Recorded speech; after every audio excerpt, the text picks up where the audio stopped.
Question. Deep ব্রেনের যে stimulation কি ধরনের রোগ এবং এটা থেকে রিমুভ কিভাবে পাওয়া যাবে, রেমেডি কি?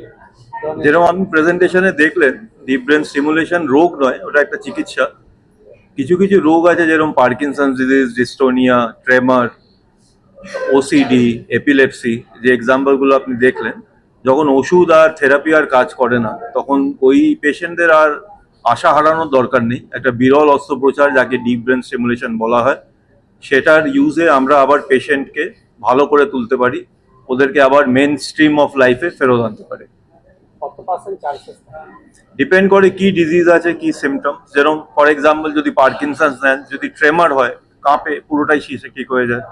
স্টিফনেস, স্লোনেস, জড়তা, এটা 60 to 70-80% পর্যন্ত ঠিক হয়ে যায়। আপনি স্পাইনাল মায়োপ্রোটাসের পেশেন্ট দেখালেন, আপনি কি বাঙালি পেশেন্ট? না, গুজরাটি। গুজরাটে চিকিৎসা কোথায় হয়েছে? আমি করেছি মেদান্তা। আমার patient all over India plus international, সব জায়গা থেকে আসে। কলকাতায় হয়েছে আমার চিকিৎসা? কলকাতায় কেন? আমি মেদান্তা দিল্লিতে কাজ করি।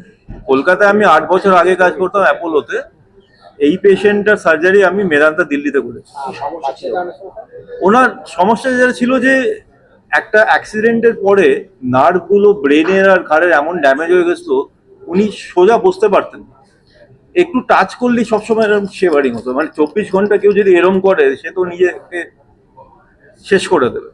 আর যে কোনো রকমের থেরাপি, ওষুধ, বোটক্স কিচ্ছু কাজ করে। যে উনি বললেন যেটা টেস্টিমনি, 40টা ডাক্তারকে দেখিয়েছি। এখনো কতজন আপনার এখান থেকে সাকসেস করেছে? এখনো পর্যন্ত আমি 300-র মতন কেস করেছি। আর পেশেন্ট সিলেকশন যেহেতু আমাদের খুবই সঠিক, almost everyone has success. The question is matter of time. কেউ ইনস্ট্যান্টলি সাকসেস হয়, কারো কিছু মাস পরে আসে, কারো কিছু বছর পরে আসে। কিন্তু কিছু ব্রেন তো সবার এক নয়, যেরকম ভাবে থেরাপিকে রেসপন্স করে, কিন্তু বেশিরভাগ পেশেন্টই ইনস্ট্যান্ট সাকসেস হয়। ডক্টর, একটা কথা আছে, prevention is better than cure.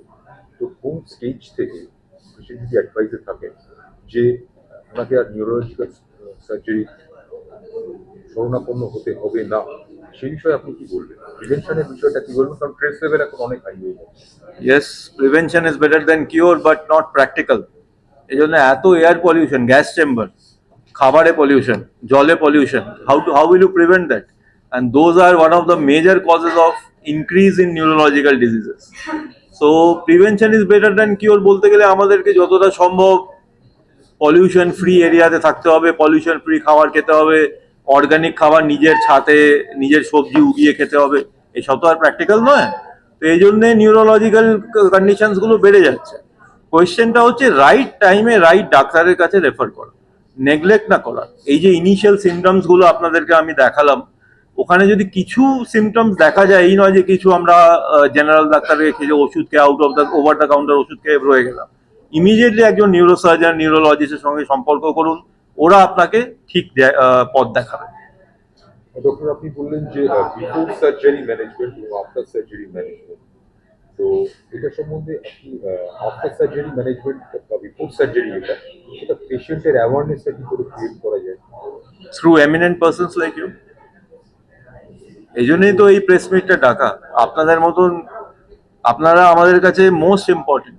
আপনারা যে রিচে জনগণকে এটাকে জানাতে পারবেন, সেটা একজন ডাক্তারের পক্ষে সম্ভব নয়। এই জন্যে আমরা মাঝে মধ্যেই প্রেস মিট ডাকি, অ্যাওয়ারনেস ক্যাম্পেইন করি, যাতে লাইক দ্য অগাস্ট অডিয়েন্স যারা আপনারা এসছেন, তাদের কাছে আমরা ইনফরমেশনটা পৌঁছে দিতে পারি যে এখন একটা আশার আলো আছে এই পেশেন্টদের জন্য। শিশু থেকে নার্ভের প্রবলেমগুলো থাকে, সেগুলোতে কিভাবে কতটা কি হচ্ছে? সেরিব্রাল পলসি একটা খুব ইম্পর্টেন্ট ডিজিজ, স্প্যাস্টিক বাচ্চা আমরা যাদেরকে বলি। তো প্রপার সিলেকশনের পরে যেটা আপনি দেখলেন, আমি একটা বাচ্চাকে দেখালাম, তো যখন ওষুধ কাজ করে না, ফিজিওথেরাপি, বোটক্স কাজ করে না, তখন এই ডিপ ব্রেন স্টিমুলেশনের সাহায্যে আপনি ওনাদেরকে অনেক একটা লেভেল পর্যন্ত ইমপ্রুভ করাতে পারেন।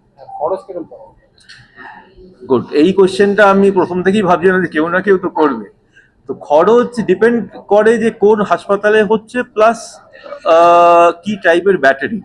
তো দুটো টাইপের ব্যাটারি আছে, একটা হচ্ছে যেটা 5 বছর চলে, আর একটা হচ্ছে যেটা 15 থেকে 20, অলমোস্ট লাইফ টাইম চলে যায়। তো আমাদের হসপিটালে যে প্যাকেজটা হচ্ছে 5 বছরের হচ্ছে টোটাল 14 lakhs, আর যেটা 15 বছরের উপরে যেটা চলে তার হচ্ছে 18 লাখ। কিন্তু অল ইন্স্যুরেন্স কোম্পানিজ কভার করে। আমি যখন 15 বছর আগে শুরু করেছিলাম কেউ কভার করতো না, এখন সবাই কভার করে। ইসিএইচএস, সিজিএইচএস সবকটা গভর্নমেন্ট প্যানেল কভার করে।